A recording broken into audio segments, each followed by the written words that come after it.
तो गाइस देखो, आज का जो प्रॉब्लम ऑफ द डे है वो है कि हमें एक एरे है, उसके अंदर हम इक्विलिब्रियम पॉइंट निकालना है। तो जैसे मान लो ये एक एरे है, array A B C D E F G H. इसके अंदर इक्विलिब्रियम पॉइंट है। मान लो अगर डी इक्विलिब्रियम पॉइंट है तो इसका क्या मतलब है कि डी से पहले जितने भी एलिमेंट्स हैं और डी के बाद जितने भी एलिमेंट्स हैं दोनों का सम क्या है, वो इक्वल है। ठीक है। अब मान लो अगर मेरा f है तो f का क्या मतलब है कि a से लेके e तक और g प्लस h ये दोनों आंसर सेम है। तो इसको करने का एक तो तरीका ये है कि हम हर एलिमेंट के लिए चेक करें दो फॉर लूप लगा के एन स्क्वायर सोल्यूशन, जो कि गिवन कंस्ट्रेंट्स में नहीं चलेगा क्योंकि 10 टू द पावर 5 है, N square 10 to the power 10 जो कि नहीं चलेगा। तो इसको हम विदाउट यूजिंग स्पेस एक तरीके से सोल्व करेंगे। वो तरीका ऐसे है कि सबसे पहले हम एक सम बनाएंगे। ठीक है, एक सम नाम का एक वेरिएबल बनाएंगे जिसके अंदर हम स्टोर करेंगे कि सारे के सारे एलिमेंट्स जो कि हैं ARR के अंदर उनका सम स्टोर करेंगे। ठीक है, तो सम प्लस इक्वल टू ए। अब मैं क्या करूंगा, एक मैं और सम बनाऊंगा, एक है प्रीवियस सम।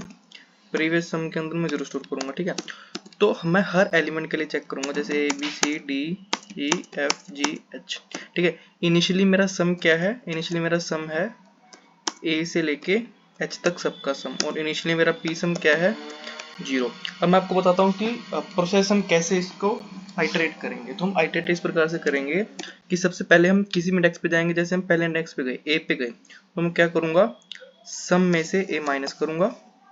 अब देखो, सम में से जैसे ही मैंने ए माइनस किया तो मेरे पास सम की क्या वैल्यू रह गई, सम की वैल्यू रह गई कि ए के बाद जितने भी एलिमेंट्स हैं, और पी सम में क्या रह गया, मेरा पी सम में रह गया कि ए से पहले जितने भी एलिमेंट्स हैं उन सब का सम। तो मेरे पास सम और पी सम हो गया। सम वो हो गया मेरा ए के बाद जितने भी एलिमेंट्स हैं, और पी होगा सम से ए से पहले जितने भी एलिमेंट्स हैं सबका सम। अब मान लो, ठीक है, मैंने ए सम में माइनस इक्वल टू ए कर दिया।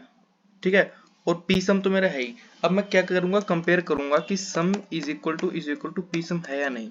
अगर है तो हम रिटर्न करवा देंगे, नहीं है तो हम क्या करेंगे, प्रीवियस सम में क्या करेंगे, प्लस कर देंगे ए को। प्रीवियस सम में ए क्यों कर देंगे, क्योंकि जब हम बी पे जाएंगे तो बी के टाइम पे जो मुझे प्रीवियस सम चाहिए उसमें ए भी इंक्लूडेड होना चाहिए।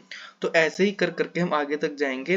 मान लो मेरे पास डी है, ठीक है, डी पे अगर मेरे को P sum is equal to sum मिल गया, P sum is equal to sum मिल गया, तो मैं रिटर्न क्या करवाऊंगा, रिटर्न आई प्लस वन।